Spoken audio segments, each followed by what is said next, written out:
This is another one of those quintessential, you go to McDonald's cases in the night when you should have just stayed home. This sentencing hearing brings together two very different cases from the same defendant. On paper, they may look unrelated, but as the judge and the probation officer work through the details, a clearer pattern starts to come into focus. Watch how the court connects the drinking, the anger, and a messy living situation before deciding what kind of sentence actually makes sense. My name is Dan. This is the Courtroom Files. All right, I have to get back into non-translator mode here, where we can speak in full sentences. Let's return to what we started. People versus Mark Bradley Wittenberg, file 251382 SD, as I indicated, originally alleged operating with a high blood alcohol level or while intoxicated. That matter was reduced to a charge to impaired driving. Defendant entered plea. Oops. Oh. Phew. All right, let's try again. These are in the matters of Mark Bradley Wittenberg, file 251382 SD. That case is alleged that on July 13th of 2025, defendant was operating a vehicle with a high blood alcohol level. That matter was reduced to a charge of impaired driving, and the matter was set for sentencing this morning. Defendant is represented by attorney Luke Knopfinger. Defendant has another case which is alleged to have occurred on December 15th of 2025. That alleges assault and battery and domestic violence. In that case, the defendant pled to a charge of domestic or assault and battery on an ancillary person, and that was Grant.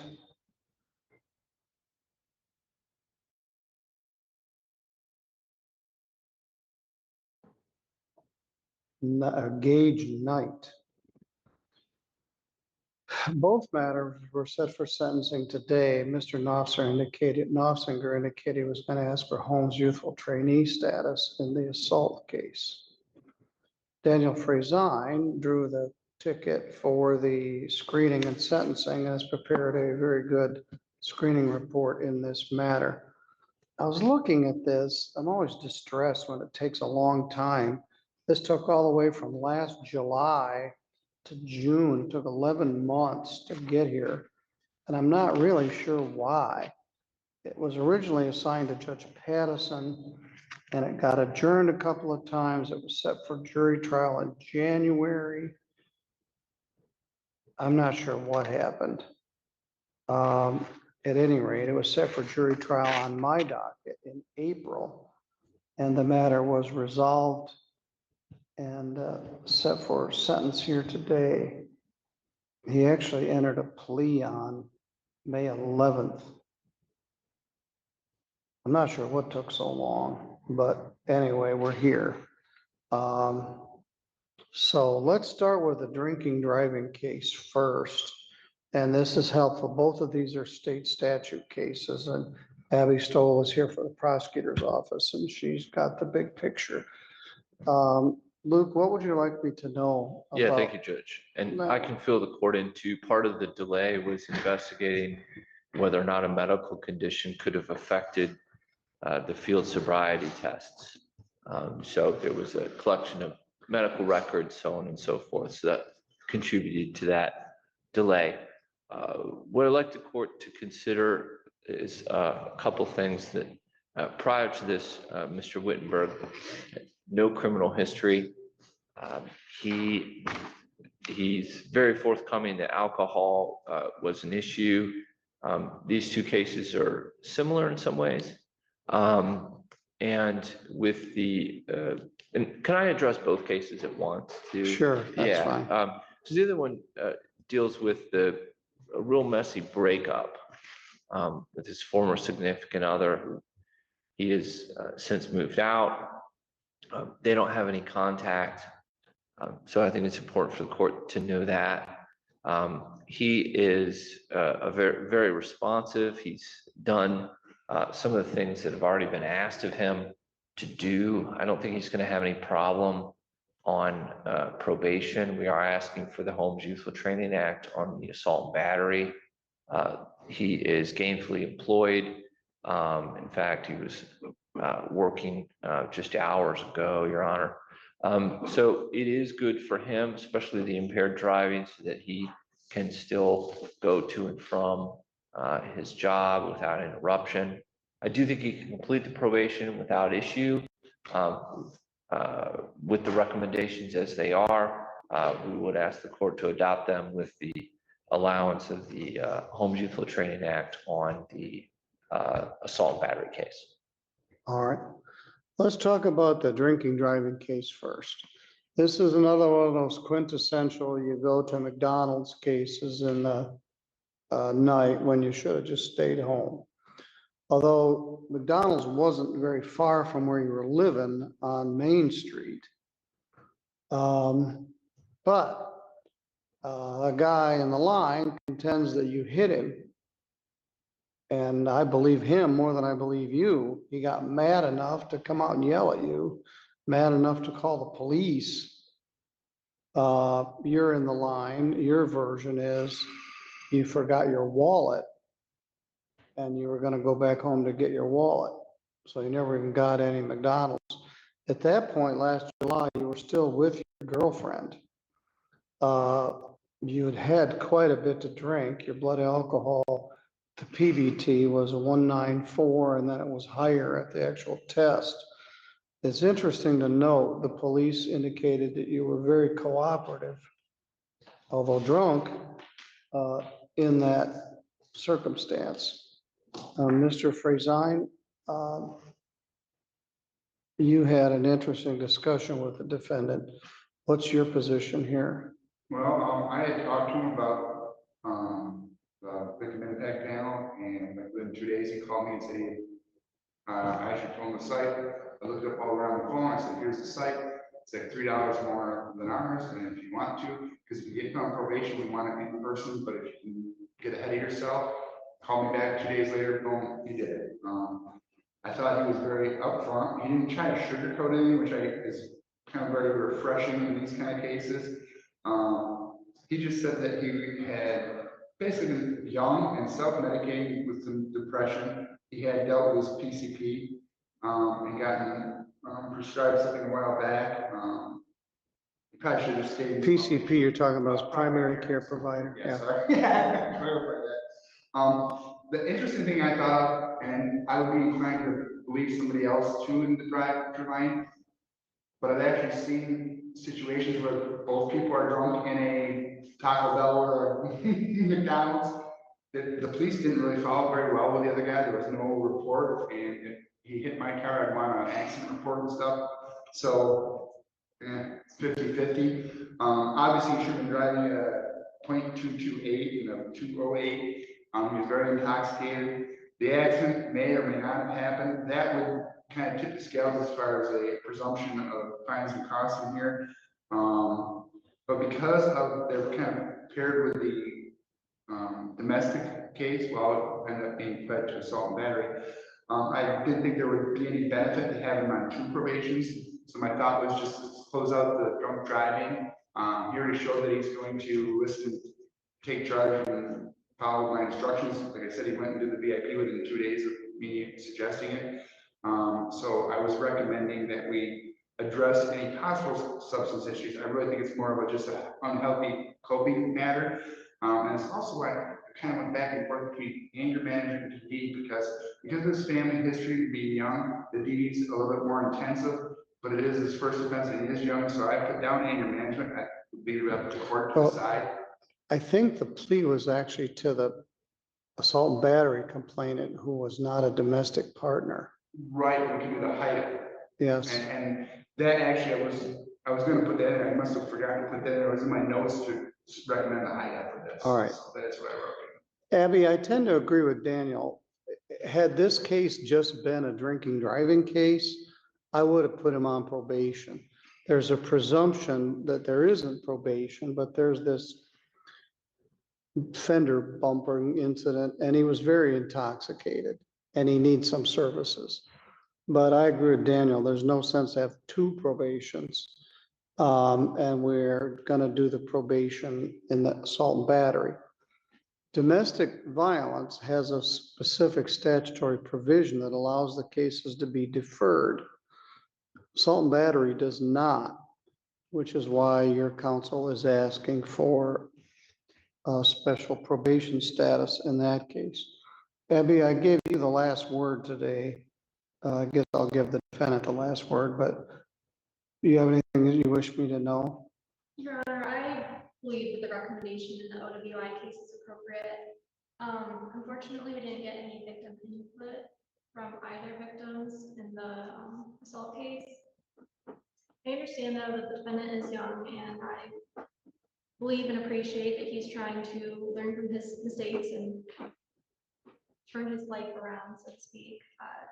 So I believe that the HYTA probation is appropriate, which is why I recommended it. Your Honor, I did try to reach out to both victims. I wasn't able to hear from them, but I did speak to Miss, I was saying Chesky Nicole, and she did say that the Gage did contact her via phone, I believe it was, and stated that he didn't even want charges pressed against him. He just wanted to move on. But I had nothing in writing or other than that. All right. Mr. Wittenberg, I guess you get the last word. What would you like to tell me?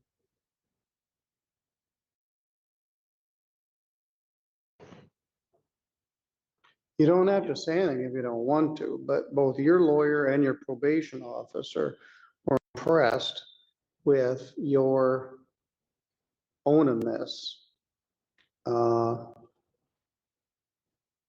So is there anything else you want to tell me?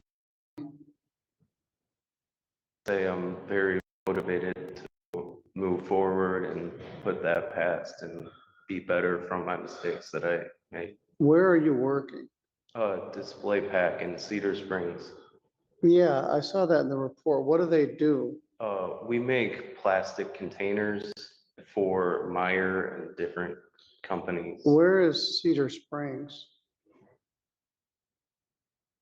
It's north of Grand Rapids, south of, it's right at the top of Kent County. All right, just inside of Newaygo County? It's a little below Newaygo. kind So of like you've that moved to line. Cedar Springs? I moved to Grant, Michigan. About a mile north of Kent County, the line. All right, well, that means that you're not in a circumstance where you're gonna have contact with a complainant. Let's do the impaired first. Now, this is an expensive proposition.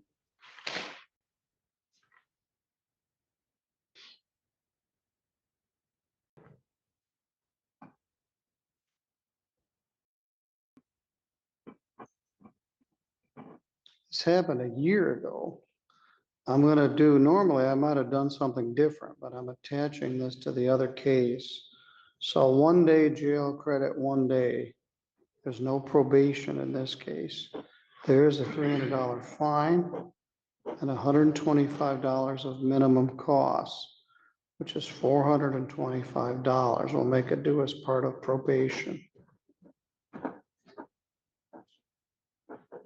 Concurrent with the assault and battery charge, 2588. One of these was in July and the other was in December. And so you were still struggling with the same issues you were struggling with in July as you were in December. You were in a circumstance which was weird. You and your girlfriend were broken up, but still living in the same house. She apparently had the new relationship with this other guy while you two are still living together. He shows up at the door, and that's a recipe for problems, which is what happened.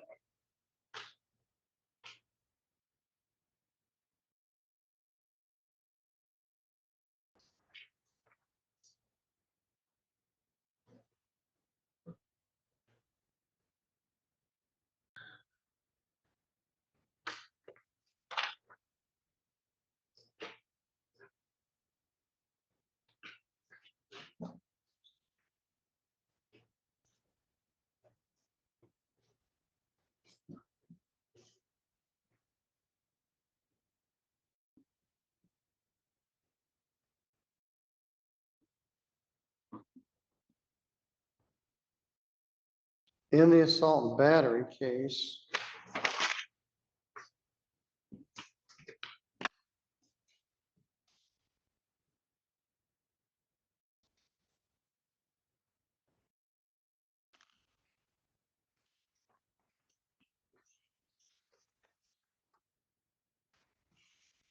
I do have some bond money. He got arrested on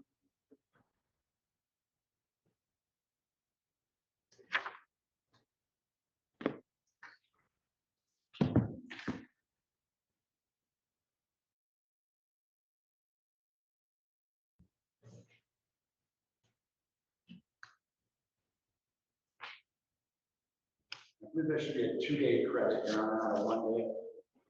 on the impaired, On the TV. on the 2-day credit. All right, on the assault and battery.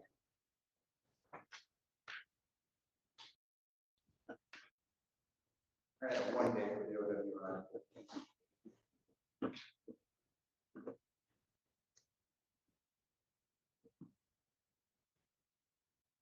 12 days jail credit 2, leaving 10 days to serve. Of the 10 days, 12 days, 10 are deferred. Do any additional jail if you do what I ask you to do. Fine, and this was a 0. I put a fine in the other one. This carries a $75 crime victims' rights fee, $50 state minimum fee. I put the attorney fee in this case, which is $150. Under a 12-month probation, which is $480 probation oversight fee. We will allow Homeless Youthful Trainee status. And you to pay for the class. So I'm going to send you to anger management. No drugs and no alcohol, and test as directed, which would be what we would do in the drinking driving case. It was called a timeout. You were burning the candle at both ends and the middle. So you're gonna have, and I think you've already done this. It's been a year, but while you're on this probation, you can't drink any alcohol, use any controlled substances, including marijuana. And if you hold up your end of the deal, you can get this discharge sooner than 12 months. If you can do it in less than 12 months, which will have to do with the class primarily.